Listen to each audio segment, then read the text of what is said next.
आज हम ट्रांसफार्मर और मोटर के कुछ प्रैक्टिकल एस्पेक्ट के बारे में स्टडी करेंगे। इसमें देखिए जो आपको ब्लैक कलर का दिख रहा है इसको बोलते हैं आयरन कोर, और ये आपके जो ग्रीन कलर की वाइंडिंग है इसको बोलते हैं प्राइमरी वाइंडिंग, और रेड कलर की वाइंडिंग है इसको बोलते हैं सेकेंडरी वाइंडिंग। इसमें N1 टर्न्स हैं, इसमें N2 टर्न्स हैं। इसमें हमने यहाँ सिर्फ 3 या 4 टर्न दिखाए हैं, एक्चुअली में there are 200 turn, 300 turn, 400 turn, तो काफी ज्यादा टर्न होते हैं, 400, 500 टर्न भी हो जाते हैं। इस पे जो वायर लिपटी होती है वो होती है इनेमल्ड कोटिंग वायर, इनेमल्ड वायर बोलते हैं उसको। इनेमल्ड वायर 2 प्रकार की होती है, copper wire, aluminium wire. Copper wire में जो उसकी फायदा ये होता है कि उसकी एक तो कंडक्टिविटी अच्छी होती है, इलेक्ट्रिकल कंडक्टिविटी, हीट कंडक्टिविटी, और दूसरा उसकी स्ट्रेंथ बहुत ज्यादा होती है, वो लिपटते हुए उसमें टूटने का चांस कम रहता है। और फिर बेसिक फार्मूला है यहाँ पर अगर आप इवन ईएमएफ अप्लाई करते हैं N1 टर्न्स पे तो उसके अंदर भी आपको E2 मिलेगी, और वो किस फॉर्मूले से होगी, N2 upon N1 is equal to E1 upon E2। Now magnetic circuit जो रिलक्टेंस है that is similar to resistance in electrical circuit. अब हम इसके अंदर देखेंगे कि कितनी फ्लक्स इसकी बाहर जा रही है, कितनी इसके साथ लिंक हो रही है। एक्चुअली में क्या होता है, अगर आप आयरन कोर लेंगे तो जिसके अंदर फ्लक्स लिंक हो रही है इसके साथ वो 99% फ्लक्स लिंक होगी, और 1% आपका लीकेज फ्लक्स होगी। ये लीकेज फ्लक्स क्यों बोलते हैं, क्योंकि ये आपकी सेकेंडरी के साथ लिंक नहीं हो रही है, इसके कारण आपकी लॉसेज है, एफिशिएंसी वगैरह आपकी कम हो जाती है ट्रांसफार्मर की। अब ये ऐसा क्यों होता है कि कुछ यहाँ पर एयर में आ जाती है लाइंस, इसके बारे में बताते हैं अभी। ये देखिए आपका R1 रिलक्टेंस है, R2 रिलक्टेंस है, which is similar to resistance R1, resistance R2 in the electrical analogy। Now अब हम मैग्नेटिकल एनालॉजी में देख रहे हैं, तो हमारे यहाँ फ्लक्स हमने अप्लाई किया। जब फ्लक्स अप्लाई करेंगे तो जहां रिलक्टेंस कम होगा वहां फ्लक्स ज्यादा जाएगा।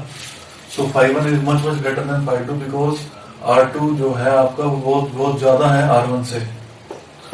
ऐसा हम इलेक्ट्रिकल एनालॉजी में अगर हम देखें इसी को, अगर हम यहाँ पर ईएमएफ अप्लाई करें तो यहाँ क्या होगा, जहां कम रेजिस्टेंस है वहां करंट ज्यादा जाएगा। सो I1 will be much more greater than I2, मतलब I2 से बहुत ज्यादा होगा, क्योंकि R1 रेजिस्टेंस है आपकी वो R2 से बहुत कम है।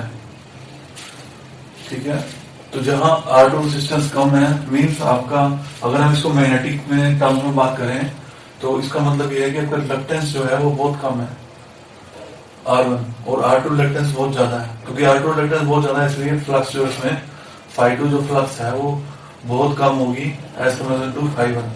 अब R2 रिलक्टेंस ज्यादा कैसे हो रही है, एयर के थ्रू, क्योंकि इसमें एयर के थ्रू पास हो रही है फ्लक्स, और इसमें हम हाईली परमिएबल मटेरियल यूज कर रहे हैं जिसके अंदर फ्लक्स इजीली पास हो जाती है।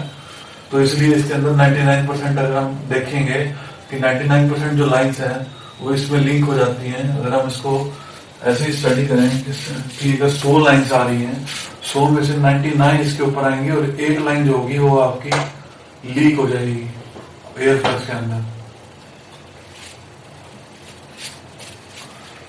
तो हम एक प्रैक्टिकल चीज बताते हैं। देखो ये हमारी वायर होती है, दिस वायर, ये इनेमल्ड कोटिंग कॉपर वायर है।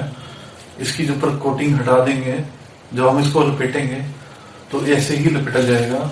और जब हम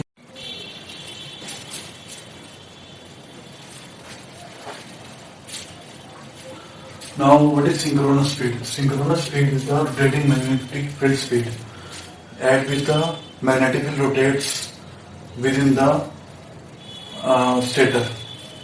Now synchronous speed is given by 60 F by P, where F is frequency in hertz and P is the number of poles in pair. So 60 into 50, 50 because generally in our India 50 hertz is there, so 60 into 50 divided by P, 3000 divided by P. So for two poles means there is one pair of pole. So for one pair of pole, 3000 divided by 1, 3000 RPM will be the synchronous speed. Whereas if there are 4 poles are there or 2 pair of poles, then for that synchronous speed will be 1500 RPM. And for the ceiling fans there are 6 pair, 7 pair and 8 pair.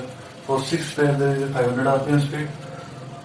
For 7 pair there is 430 RPM and 8 pair there is 375 RPM. Now there is a high speed fans are coming, so speed is more than 430 for the ceiling fans. Now how we decide the pair? See this is the ceiling fan stator. In this, the inner coils are for the starting and outer for the running coils.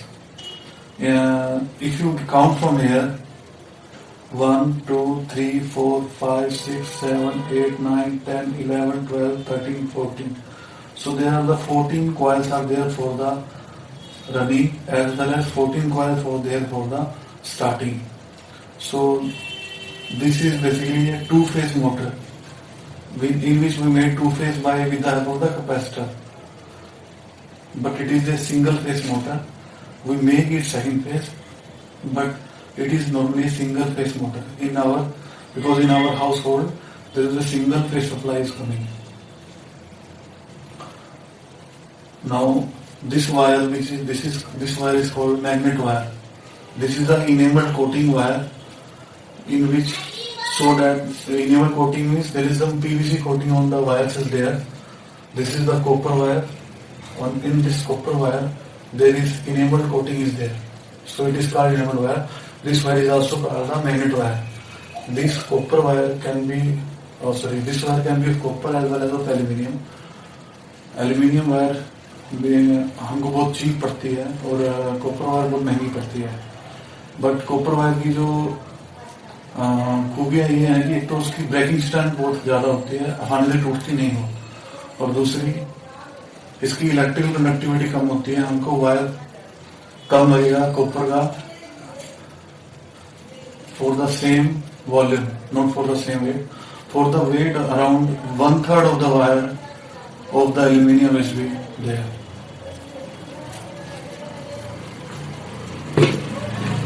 Now this is a stator. This is a 24 pole stator. Sorry, 24 pole नहीं, 24 slot. ये जो आपको दिख रहे हैं यहाँ पर, ये this is इसको बोलते हैं खांचे, इंग्लिश में बोलते हैं slots. So there are 24 slots. Slots में ही डिपेंड होता है कि इसकी वाइंडिंग कैसी होनी है. स्लॉट 36 स्लॉट में कुछ अलग नंबर लेंगे, 24 स्लॉट में कुछ अलग नंबर लगेंगे, 16 स्लॉट में कुछ और नंबर लगेंगे. तो इसमें ये आपको पेपर जो दिख रहा है, ये पेपर इसलिए डाला जाता है कि अगर आपकी वायर की रेजिस्टेंस उधर जाती है, तो ये वायर जब इसको टच करेगी तो उससे शॉर्ट ना हो. शॉर्ट होने को बचाने के लिए इन्होंने पेपर डाला जाता ताकि मोटर शॉर्ट ना हो. Now this wire is come in the rolls. This is copper wire with having PVC coating on this. So when we pass the current through somewhere where coating is not there, and अगर हम इसको हाथ लगाएं तो हमको कोई current नहीं लगेगा, because this is the PVC coating. अगर ये PVC coating उतर जाती है तो हमारी मोटर जो है वो फेल हो जाती है या डेड हो जाती है. ऐसा नहीं है कि सिर्फ 1 टन में, अगर ऐसा 50-60 टन में अगर आप सपोज करो आपने 300 टन उसमें डालने हैं और 300 टन में आपके 50 टन जो है आपके सपोज करो 50 टन 20 टन आपके अगर उसमें रेजिस्टेंस उतर गई है या जल गई है, तो वो आपका जो कोटिंग होगी वो खराब हो गई है, यानी मोटर आपकी डेड हो गई है. ये आपकी मोटर डेड होने का मतलब, मोटर जलने का मतलब ये होता है कि आपकी जो कोटिंग है वो उस कोटिंग उससे निकल जाती है और जिससे मैग्नेट नहीं बनता. मैग्नेट नहीं बनेगा तो आपकी मोटर घूमेगी नहीं. इसलिए मैग्नेट बनाने के लिए कोटिंग की बहुत अच्छी जरूरत होती है. ना वो जो पेपर डाले जाते हैं वो इस फॉर्म में डाले जाते हैं. अभी आपको दिखाता हूँ. ये देखो, ये पेपर डाले गए हैं. ये पेपर इसलिए डाले जाते हैं ताकि शॉर्ट ना हो मोटर. ये पेपर 2 प्रकार के यूज होते हैं. एक ग्रीन पेपर, एक व्हाइट पेपर. ग्रीन पेपर भी आप यूज कर सकते हैं, व्हाइट पेपर भी यूज कर सकते हैं. दोनों 7 नंबर के जनरली ज्यादा यूज होते हैं. ठीक है सर, थैंक यू. दूसरी वीडियो के लिए मेरे को सब्सक्राइब कीजिए और मुझे अगर आपको अच्छा लगता है तो उसको लाइक कीजिए.